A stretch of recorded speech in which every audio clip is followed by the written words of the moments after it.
Бәріне сәлем. Бұл еркін қазақ саяхат туралы қазақша блог. Барлықтарыңыз білетін шығарсыз, жақында Наурыз мейрамына қарсы біз Наурыз мейрамын Татарстанға барып тойлаймыз деп саяхатқа шығып едік. Достар, біз бүгін Наурыз мейрамына қарсы Хромтаудан Татарстанға бара жатырмыз. Біздің мақсатымыз Казань қаласы. Бұйырса карта 16 сағат деп тұр, енді 18 сағатта жететін шығармыз. Бұл видеода сіз біздің Татарстанға баратын жолымыз туралы, Казань қаласы, Казань қаласының Кремлі, барлық діндер ғибадатханасы, мешіт, мынау кімнің церкові білмеймін, православты, Будданікі, Свияжск Арал қаласы, Ұлы Болгар деген жерді көретін боласыз. Және ең маңызды, татарлар Наурыз мерекесін тойлайды ма екенін білесіз. Жалпы біздің жолымыз Хромтау қаласынан басталды. Әдеттегідей Ақтөбе қаласы арқылы біз Орынбордың шекарасына Жайсан ауылы арқылы өтті. Біз Қазақстан-Ресей шекарасына Орынборға кеп қалдық. Орынбордың шекарасына неге осындай аздап очередь бар. Шекараны тез өттік, 1 сағаттың ішінде. Қазақстан шекарасын өттік біз. Тезі. Үшін бірақ қопарып тастады. Бір түнгі 3-ке дейін көлікті жүргіздім. Енді Ресейдің жолдары жақсы, бір кочка ұстайсың деп қорықпайсың, баса бересің. Орынбордан 150 километрдей өтіп, бір стоянкаға кеп, 2 сағаттай демалдық. Сағат таңғы 4, біз Орынбордан асып Буланово деген жерге кеп тұрмыз. Ұйқы келді, қазір осы жерде ұйықтаймыз. 2 сағат ұйықтап алып ары қарай жүреміз. Жол жақсы, негізі жол жақсы, тема таза, тегіс, машина аз түнге. Казанға дейін әлі 650 шақырымдай бар. Сосын ары қарай жүрдік, обедте де кемпингке тоқтап,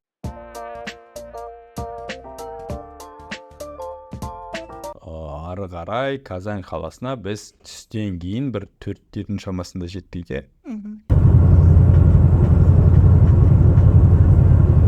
Казань қаласына келіп, біріншіден сим-карта аламыз деп шештік. Алим деген сауда үйге кіріп, техника сататын жерден 2 сим-карта 2 рубльге алдық. Ресейде 2 рубльға 2 сим-карта сатып алайық деп жатырмыз. 15 гигабайты бар. 7 күндік промо тариф қой. Күшті. Түркияда 13,5 мыңға алғанбыз. Консультанттың кеңесі бойынша Қазан қаласының ең керемет жері бұл Бауман көшесі екен. Сол Бауман көшесіне бардық. Достар, біз Қазан қаласындамыз.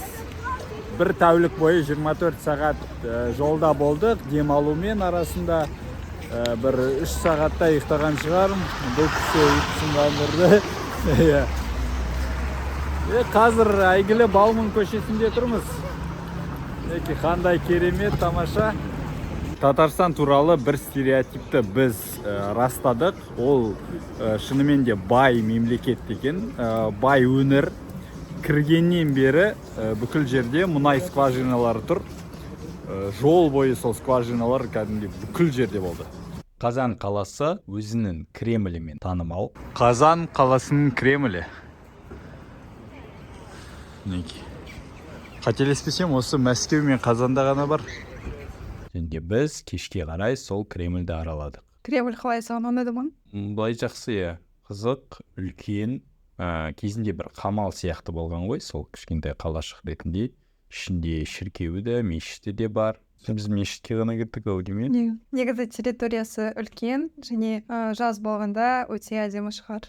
Кремльге кіру тегін болды. Бізді қатты таңғалдырған мешіт шығар. Мынау мешіттің архитектурасы Ақтөбенің мешітіне ұқсайды, Мешіт әдемі жасалған, және де мешіттің ішіндегі кеңістік өте эффективті жасалған. 4 қабатты жаңағы бірінші екінші қабаттар мұражай ретінде, үшінші қабаты намазхана ретінде және төртінші қабаты туристерге арналған балкон сияқты жасалған. Біздегі мешіттерді алатын болсақ, үлкен ғимарат жасайды да, кіре берсе сен күмбезін көріп тұрасың. Бостан босқа үлкен кеңістікті алып жатады.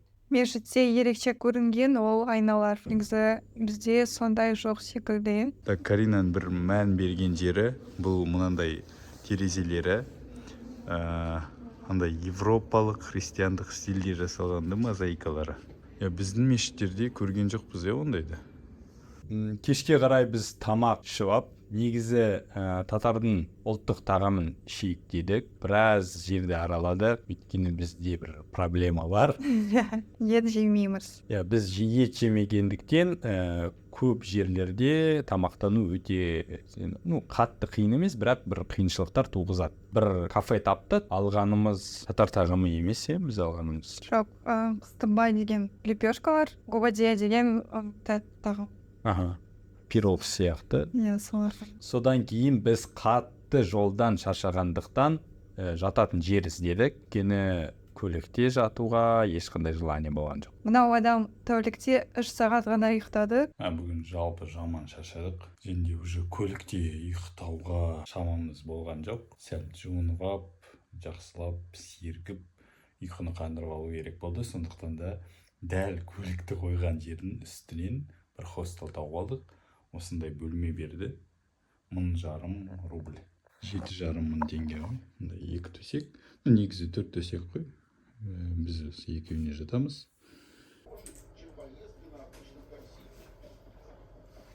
Ертеңгі күн таңертеңгісін біз сәл набережкамен серуендедік. Курсанттар келе жатыр. Үлкен тай қазан тұр. Кітапханаға кірдік. Қазан қаласының ұлттық кітапханасы екен. Әсерлі жері. Саған не надо кітапханада? Өз құрылысы үлкен. Іші кіргенде сразу американский фильмдарда секілді такая эстетика деймін. Қысық кіріп едік, сразу айтады. Киімдерді шешу керек, бізге кіру тегін дейді. Қалаған жерге бара бересің. Күшті бүкіл жерде әдемі стеллаждар, ондай бір жерге үйіп тастамағанда бөліп тастаған. Біреулер ұйықтап жатыр, біреулер ноутбукпен бір нәрсе қарап отыр, біреулер кітап оқып отыр. Ассортимент өте көп, әртүрлі кітаптар бар. Бітті балаларға арналған бастап биология, медицина туралы, наука туралы әртүрлі кітаптар бар. Кітапханадан кейін біз барлық діндер ғибадатханасына бардық. Мінекей достар, барлық діндер ғибадатханасына жақындап келдік. Қазір осыны қараймыз. Біз оны қалай білдік? Бір подкаст тыңдап отырғанда бір адам айтты, точно не помню. Сол Вселенский храм деген жер бар екен деп. Сосын все решили Қазанға барсақ, обязательно барып келеміз деп. В принципе, ең жаңағыдай әсерлі жерлердің бірі болды. Вселенский храм. Қатты ұнады. Қарандар, кіруі андай садақа түрінде дейді. 200 рубль, экскурсия алсандар 1000 рубль дейді. Қараңызгенде Индияннан басталады екен. Мына жаңағы жазуда бұл Шыңғыс ханның белгісі деп тұр. Бұл құс. И ортасында көрдің бе, немістің свастикасына ұқсас. Бұл көп жерде кездеседі. Олар түсіндіреді. Міне, мынау екеуі бұл храмдарды салушы, құрылысшы. Бұл барлық діндердің атасы Бохрат дейді. Бұл барлық құдайлардың анасы ау деймін. Шамамен бұл православты шіркеудің бөлмесі. Бүкіл жерде міне Иса пайғамбардың суреттері, Мәриям, неше түрлі міне. Қараңыз, бұл ежелгі Мысыр бөлмесі сияқты, не фараондар бөлек қып жасаған, әрбір мәдениетке, әрбір дінге көңіл бөлген ғой. Барлық мелочқа дейін проектировка жасаған ғой. Мысалы, үстіге дейін бұл да бір құдайдың бейнесі, мынау колонна лотостың түрінде жасалған. Ар жақта мынау колоннаның өзінің мозаикасын қараңдар. Әр нәрсені ойлап жасаған ғой бүкіл. бұл зал татардың ұлттық галереясы дейді. Осындай суреттер негізі мен кірер кезде бұл жаңағы буддизм, Кришна солар ма деп ойлағам. Ұқсайды бейнелер. Барлығы бір типте жасалған. Бұл енді художниктің несі ғой, почеркі. Бұл міне татарлардың Сүйінбике деген ханшайымы. Ол соңғы татардың тәуелсіз ханшайымы ау деймін. Оны Иван Грозный жаңағы жаулап, сосын татар Мәскеуге қосылды, Казань. Католиктардың несі. Мына жақтың картиналары осындай бір типтес. Бұл белгілі бір художниктің стилі ау деймін. Байқасаңыз, біздің де кейбір қалаларда осындай типті картиналар, мүсіндер кездеседі. Қараңыз, мұнан есігі әдей кіші деп жасалған, адамдар бас иісін деп. Көріп тұрғаныңызда бас иіп кіреді бәрі.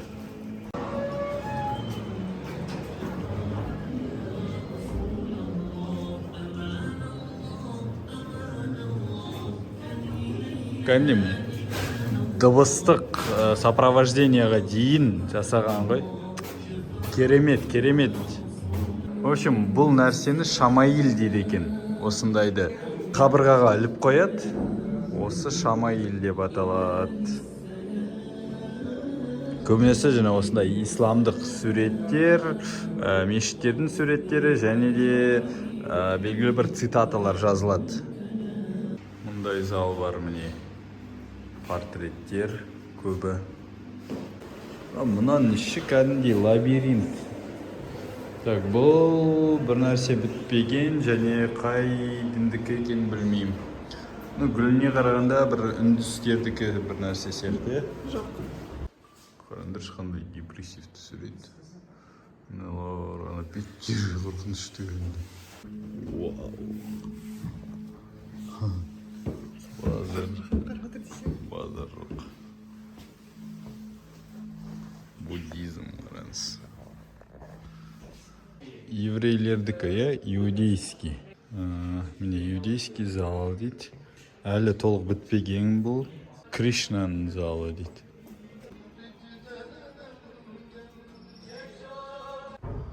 Бұл мінеки индуизм сияқты.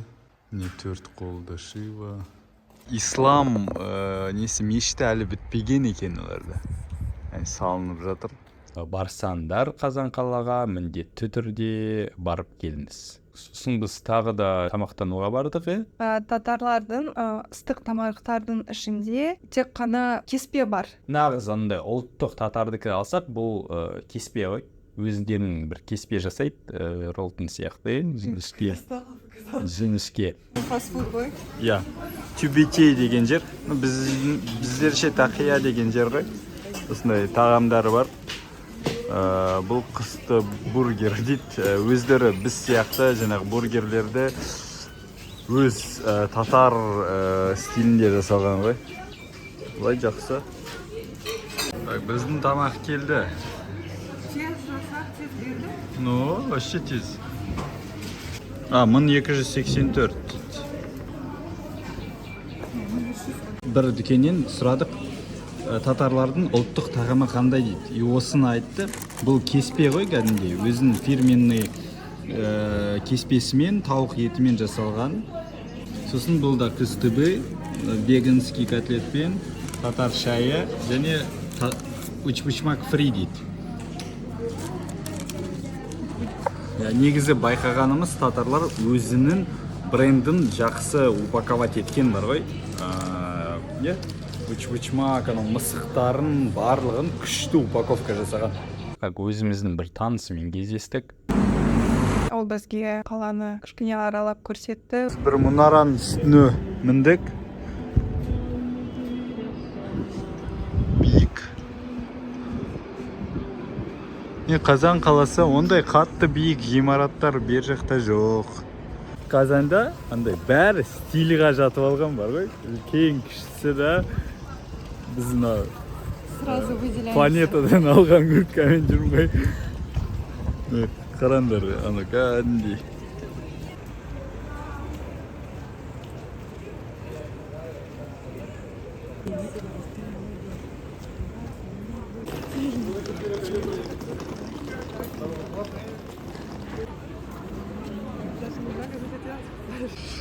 міне осы туралы айтып тұрмыз ғой. Енді күшті киінеді, еркін киінеді. И олар андай бізде сияқты емес. Мысалы бізде біреу осылай киінсе, сразу андай бүкілі қарап, нетеді ғой, сынайды. Оларда уже до того бұл қалыпты нәрсе, ешкімге мән бермейді. Суық болса бәрібір бас киімсіз, ашық киінеді. Осылай жүреді де киінбей. Дала салқын бар ғой, біз курткамен тонып жүрміз. Мыналар ашық. Содан кейін уақытты жоғалтпайық деп, біз Қазан қаласынан Свияжск арал қаласына кешке қарай шығып кеттік. Яғни кешке қарай барып, сол жерде қонып, таңертең сол Свияжск арал қаласын қарау үшін. Біз арал қала Свияжск деген жерге келіп тұрмыз. Қазір таңғы 8. Түнде келгенде біз мыналар ешкім болған жоқ. И түні бойы біреулер келе жатыр. Не осылай машиналар тізіліп тұр. Ар жақта машиналар. Бұлар балық аулауға келді ау деймін. Өйткені жаяу кісілер ар жаққа қарай кетіп барады. Не отыр ғой бәрі. Осындай міне жер. Желмаяның ішінде жаттық бүгін. Нормально былай, пешті қосып қойдық. Саған ұнады ма? Иә, ұнады. Бірақ та тағы да біз қыста бардық, бәрі қар, по-другому кішкене смотрится. Иә, бұл жерлерге жазда бару керек екен.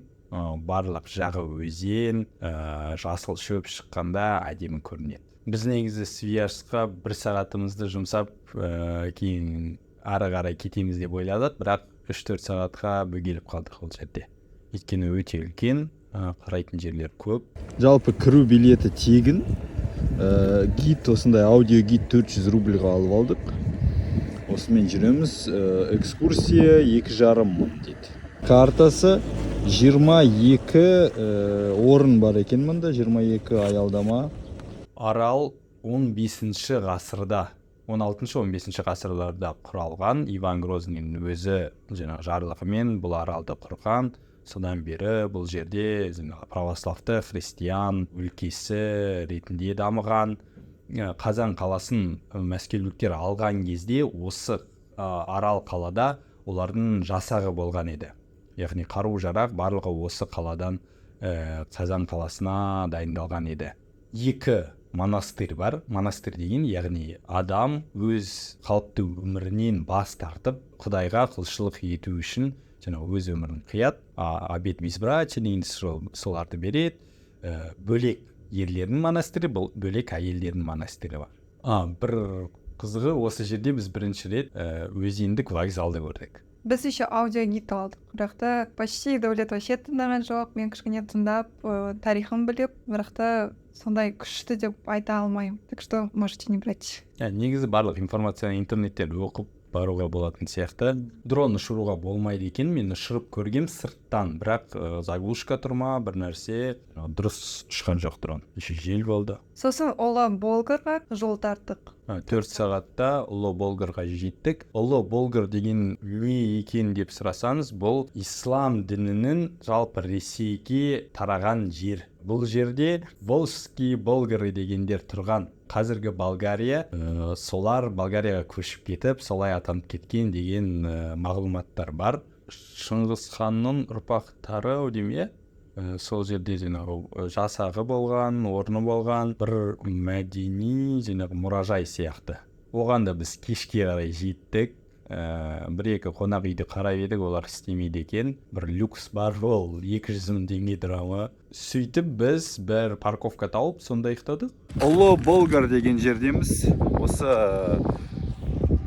Міне осы парковкада ұйықтадық. Жылы болды. Қазір ауа райы бұзылып жатыр.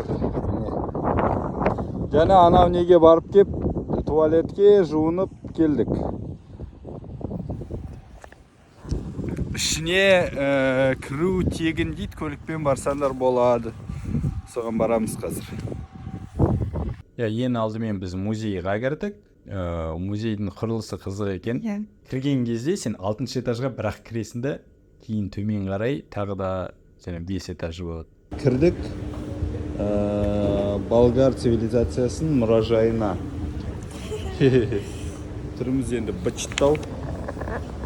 Кіру билеті мұнда 300 рубль адам басына, және де акция бойынша Құран мұражайына тегін кіреміз дейді.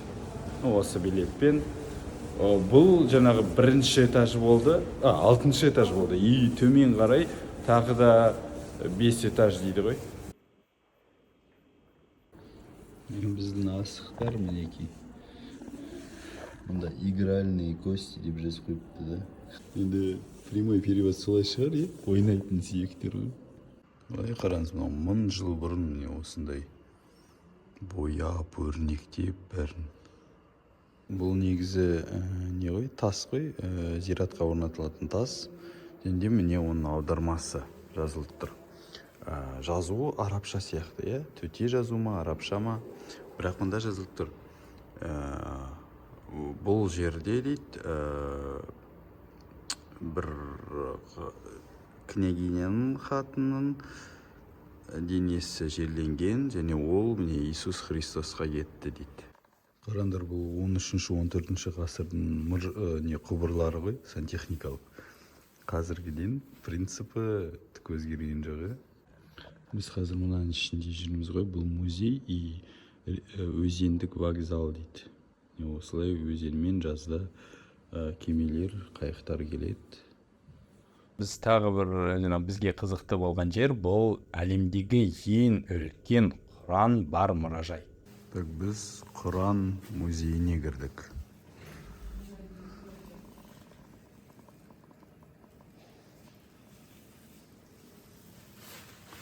Сүрелер, аяттар бар. Бұл жерде әлемдегі ең үлкен Құран бар ау деймін. Бұл жерде сол Татарстандағы ислам дініне арналған музей бар. Музей мешіт сияқты ескерткіш болып жасалған. Ішінде Құрандардың неше түрлі баспасы бар, кішісі, үлкені. Миниатюрлы Құран салатын нелер, қорапшалар. Қызық, мұнаның ішіне салынған.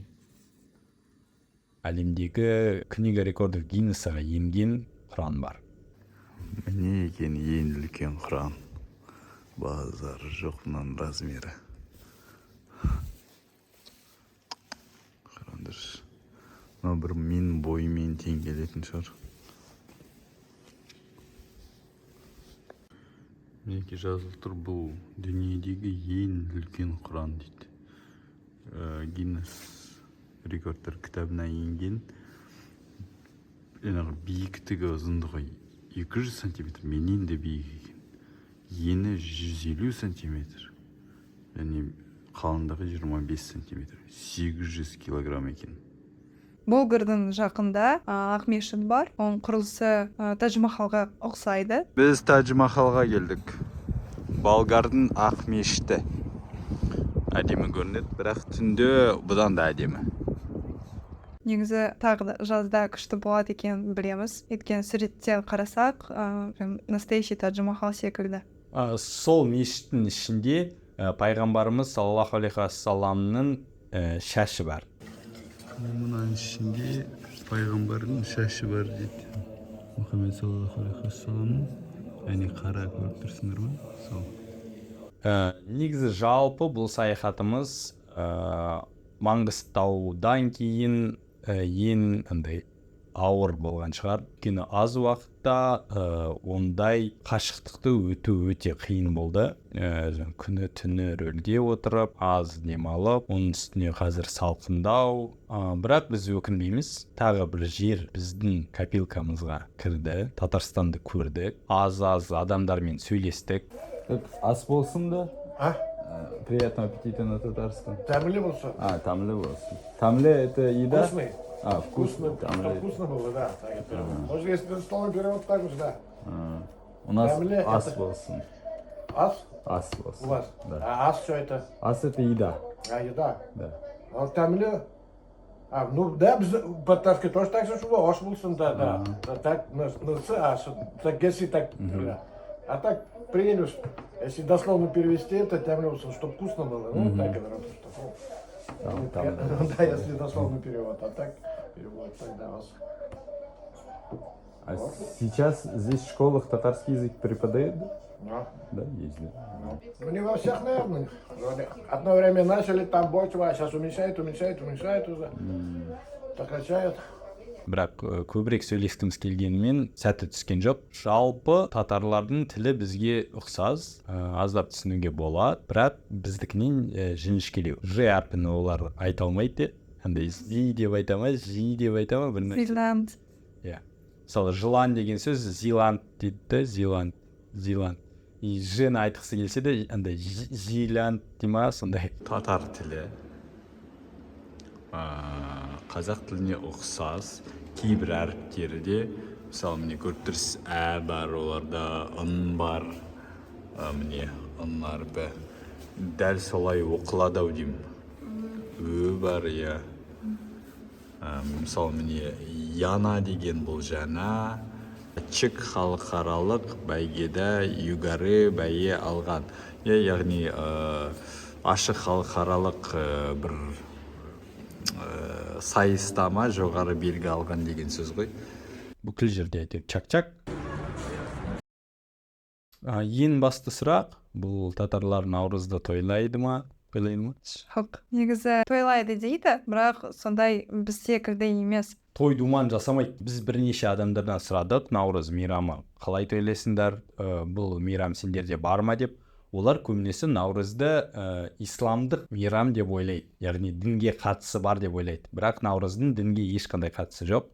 Бұл керісінше даже бір тәңіршіліктен қалған сондай мейрам шығар. Жолда біз бірақ баннер көрдік, наурыз деген болды. Басқа ешқандай наурыз туралы ақпарат деп алған жоқ. Бір наурыз мейрамы болып жатыр деген. Жалпы бұл саяхатымызда оқығанымыз Татарстанға жазда бару керек. Татарстан, Башқұртстан деген әдемі жерлер бар екен. Ол жаққа баруға болады. Еш қиындығы жоқ. Мысалы, егер Ақтөбе, Оралды алатын болсақ, мынау тұрған жер, мына-ақ километр. Солай 5 күн диванда жатпай, бірінші осы жылда путешествие бастадық. Әдеттегідей біздің саяхаттарымыз наурызда басталады. Бірақ 3 жыл қатар біз наурызды вообще тойламаймыз. Өйткені саяхатқа бір жерге шығып кетеміз.